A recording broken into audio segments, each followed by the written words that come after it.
system image in Windows 7. Click Backup and Restore Item in All Control Panel items.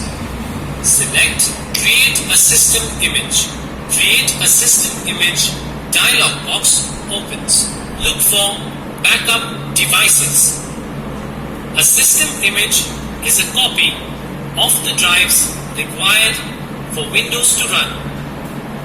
It is used to restore your computer if your hard drive or computer ever stops working.